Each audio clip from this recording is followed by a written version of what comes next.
अस्सलाम वालेकुम my dear students, उम्मीद है कि आप सब ठीक होंगे। आज बच्चों हमारा लेक्चर नंबर 26 है, BS1 financial accounting, chapter number 9 final account बच्चों हमने स्टार्ट किया था। आज के लेक्चर के अंदर बच्चों सबसे पहले हम प्रॉफिट एंड लॉस अकाउंट का फॉर्मेट देखेंगे और उसके बाद जो है वो हम एक दो क्वेश्चन भी करेंगे इंशाल्लाह। तो बच्चों जिस तरह हमने ट्रेडिंग अकाउंट बनाया था वैसे ही बच्चों ये प्रॉफिट एंड लॉस अकाउंट बनेगा।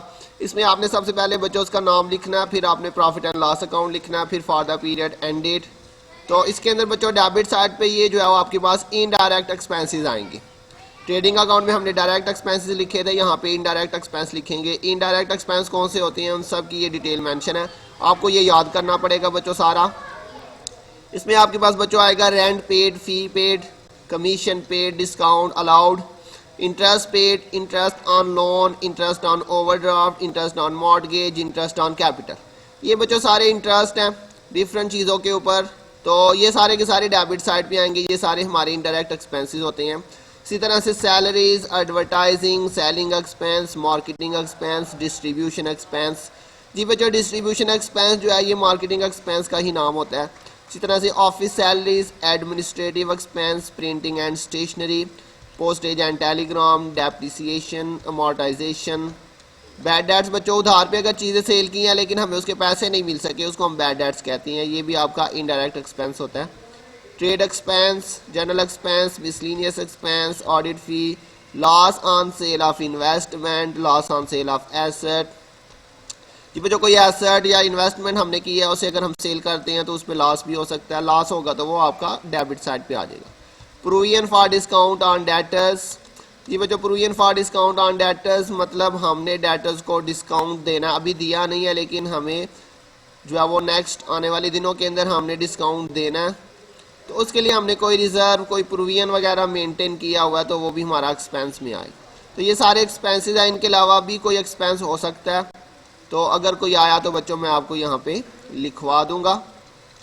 इसमें आ सकता है बच्चों पैकिंग चार्जेस, पैकिंग चार्जेस इसमें आ सकता है, या इसके अलावा बैंक चार्जेस।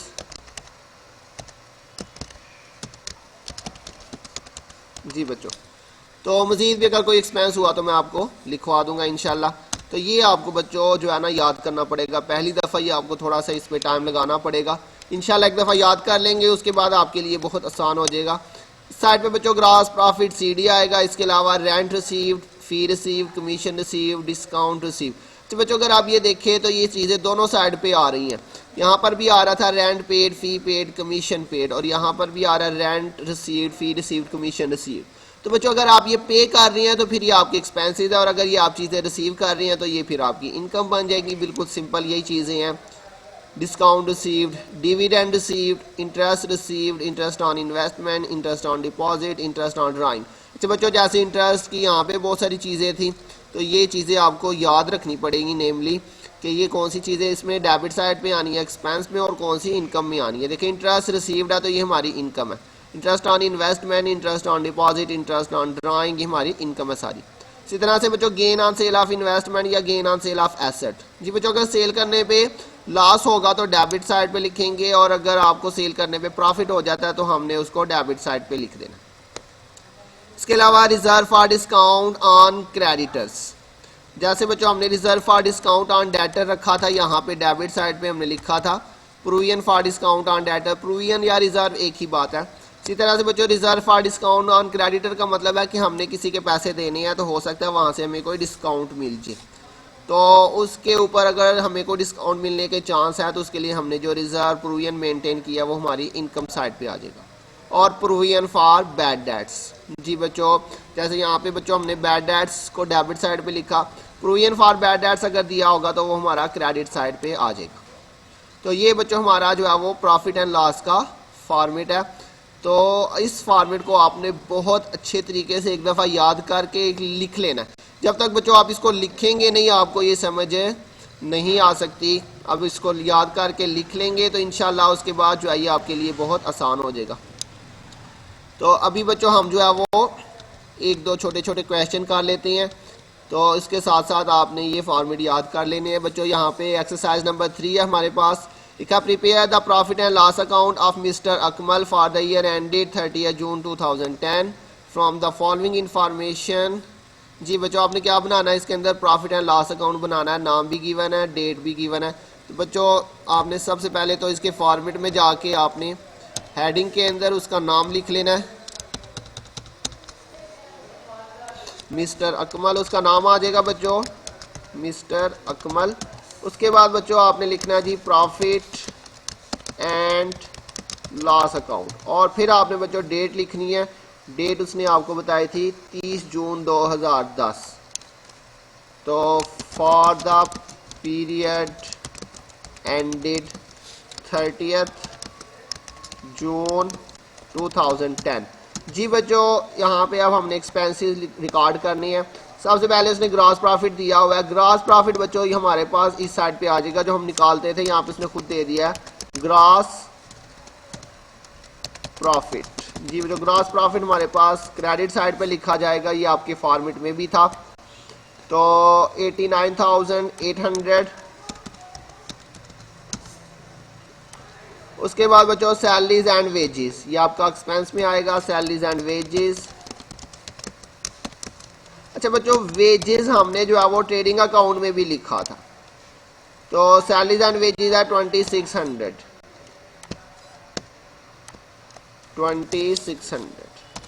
अच्छा बच्चों ये पॉइंट जरा याद रखिएगा, अगर आ जाए सैलरीज एंड वेजेस, मतलब सैलरीज एंड वेजेस इकट्ठा आ जाए, तो फिर हम इसको कहाँ पे लिखेंगे, प्रॉफिट एंड लॉस में या ट्रेडिंग में। तो उसके लिए आपने ये पॉइंट याद रखना है। अगर तो सैलरीज पहले लिखा हुआ, वेजेस बाद में लिखा, तो फिर आपने इसको प्रॉफिट एंड लॉस में लिख लेना। लेकिन अगर लिखा होता बच्चों वेजेस एंड सैलरीज, ऐसे आ जाए वेजेस एंड सैलरीज, अब ये इकट्ठा आ गया, लेकिन इसके अंदर वेजेस पहले आ रहा है।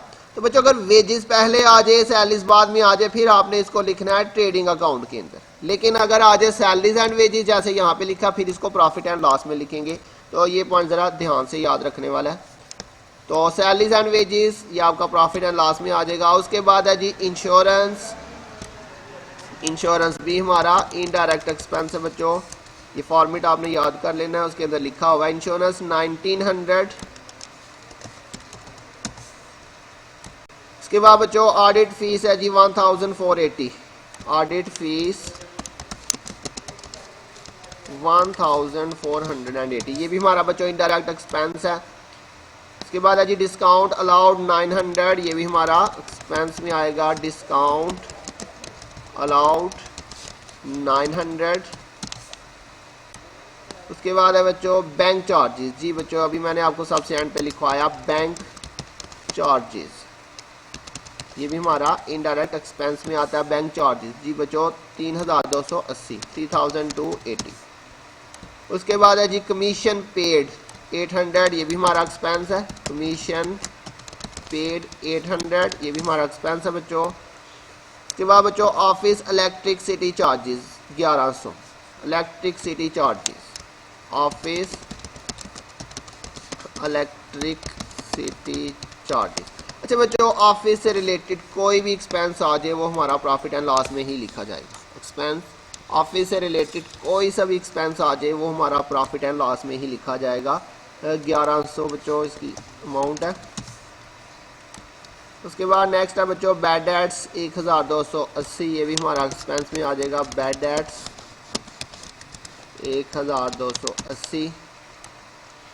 उसके बाद ऑफिस रेंट 2500, ऑफिस रेंट। जी बच्चों कोई सा भी मैंने बताया ऑफिस एक्सपेंस होगा वो प्रॉफिट एंड लॉस में ही लिखा जाएगा।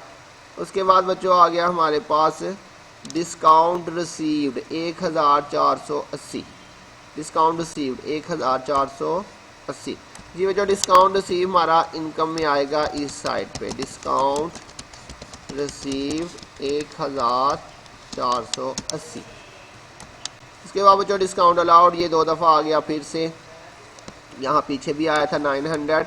तो इसको जो है ना चेंज कर लेते हैं, ये गलती से 2 दफ़ा लिख दिया मैंने।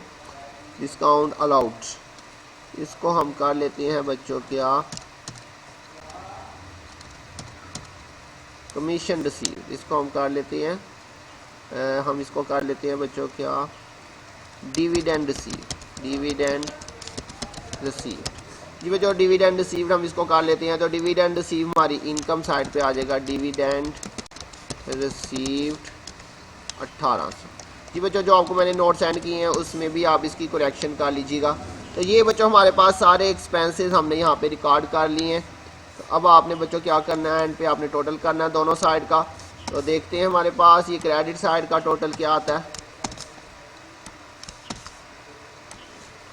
ये हमारे पास बच्चों क्रेडिट साइड है, और इसी तरह से डेबिट साइड पे ये 2600 plus 1900 plus 1480 plus 900 3280 plus 800 plus 1100 plus 1280 और प्लस 2500।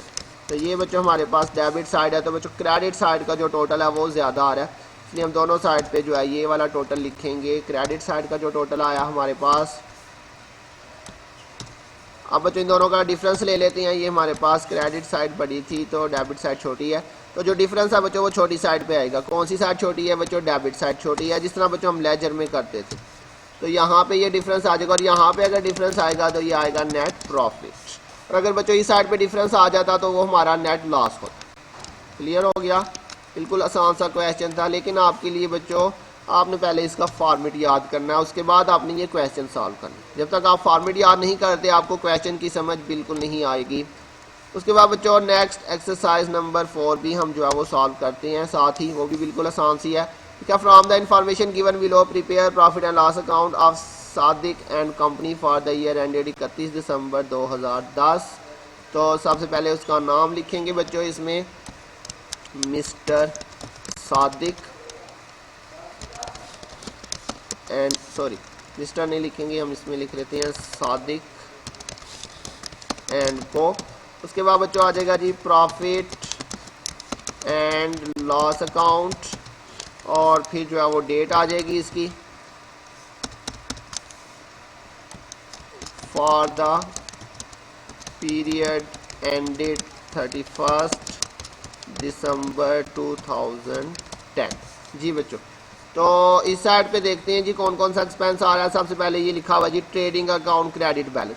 जी बच्चों ट्रेडिंग अकाउंट क्रेडिट बैलेंस का मतलब है gross profit. Trading account credit balance मतलब ग्रॉस प्रॉफिट, और ग्रॉस प्रॉफिट मैंने आपको बताया कौन सी साइड पे आएगा, क्रेडिट साइड। क्लियर हो गया? ट्रेडिंग अकाउंट क्रेडिट बैलेंस 54,316, 54,316 ये हमारा ग्रॉस प्रॉफिट का नाम है। उसके बाद सैलरीज टू स्टाफ, ये प्रॉफिट एंड लॉस में डेबिट साइड पे आएगा। एक्सपेंस के अंदर 19,160, 19,160 ये क्या चीज़ है बच्चों? Salaries to staff. ये बच्चों सैलरीज के आगे कुछ भी मेंशन कर सकता है। उसके बाद कैरिज आउटवर्ड। जी बच्चों लास्ट क्वेश्चन अगर हम देखें जो हमने कल किए थे उसके अंदर ये देखें लिखा हुआ था कैरिज इनवर्ड और ये कैरिज आउटवर्ड। तो बच्चों कैरिज इनवर्ड हमारा डायरेक्ट एक्सपेंस होता है और कैरिज आउटवर्ड हमारा इनडायरेक्ट एक्सपेंस होता है। तो indirect expense profit and loss में लिखा जाएगा। तो ये बच्चों उसने फिर से दे दिया इस क्वेश्चन में कैरिज आउटवर्ड। तो कैरिज आउटवर्ड जो है ये हमारा प्रॉफिट एंड लॉस में ही आएगा, 600 इसकी वैल्यू है। Carriage outward 600। उसके बाद बच्चों नेक्स्ट है जी आपके पास रेंट रेट एंड टैक्सेस। जी बच्चों रेंट हमारा एक्सपेंस है तो ये हमारे पास प्रॉफिट एंड लॉस में ही आएगा। Rent rate and taxes 2800, rent rate and taxes 2800। Next आपके पास है जी सेलिंग कमीशन 536, सेलिंग कमीशन। जी बच्चों सेल से रिलेटेड कोई भी एक्सपेंस हो वो प्रॉफिट एंड लॉस में ही आएगा 536। सेल से रिलेटेड कोई भी एक्सपेंस होगा तो वो प्रॉफिट एंड लॉस में ही लिखेंगे। उसके बाद बच्चों जनरल एक्सपेंस है 3840, जनरल एक्सपेंसेस 3840। उसके बाद बैड डेट्स है 480, ये भी हमारा एक्सपेंस में आएगा। Bad debts 480। और उसके बाद है बच्चों डेप्रिसिएशन, ये भी हमारा एक्सपेंस है 100, डेप्रिसिएशन है। उसके बाद बच्चों इंटरेस्ट रिसीव 700, ये हमारी इनकम है बच्चों, इस साइड पे आएगा इंटरेस्ट रिसीव्ड 700। जी बच्चों सारी चीज़ें हमने लिख ली हैं। आप फिर से टोटल करके देखते हैं कौन सी साइड का टोटल ज़्यादा आ रहा है। तो ये क्रेडिट साइड का टोटल है हमारे पास बच्चों, और इसी तरह से डेबिट साइड पे देखते हैं कितना टोटल आ रहा है।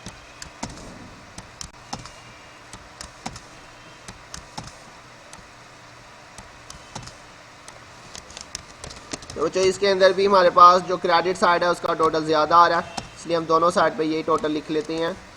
ये हमारे पास टोटल जो है वो ज़्यादा आ रहा है इसका।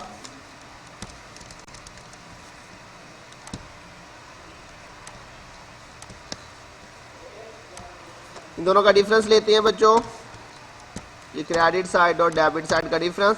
तो बच्चों ये डेबिट साइड छोटी है तो यहाँ पे ये डिफरेंस आ जाएगा हमारे पास 27,500 और ये हमारे पास आएगा नेट प्रॉफिट। जी बच्चों बहुत ही आसान क्वेश्चन है, लेकिन आपने बच्चों ये क्वेश्चन सॉल्व करने से पहले इनके जो फॉर्मेट है वो आपने अच्छी तरह से याद करने हैं। फॉर्मेट अगर आपको याद हो जाता है तो इंशाल्लाह क्वेश्चन सॉल्व करना आपके लिए बहुत आसान होगा।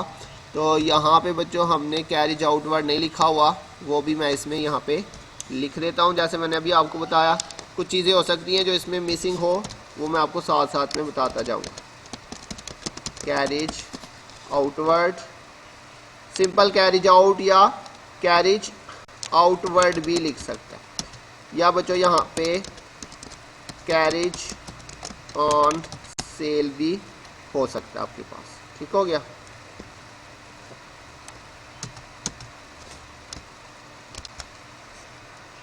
तो ये बच्चों आपने पहले इसका फॉर्मेट याद करना है, उसके बाद आपने इसके क्वेश्चन सॉल्व करनी है। जो मैंने इसमें कुछ नई चीज़ें लिखवा दी हैं आपको, अगर आपके पास नोट्स में ये चीज़ें नहीं है तो आप इसमें ऐड कर लीजिएगा।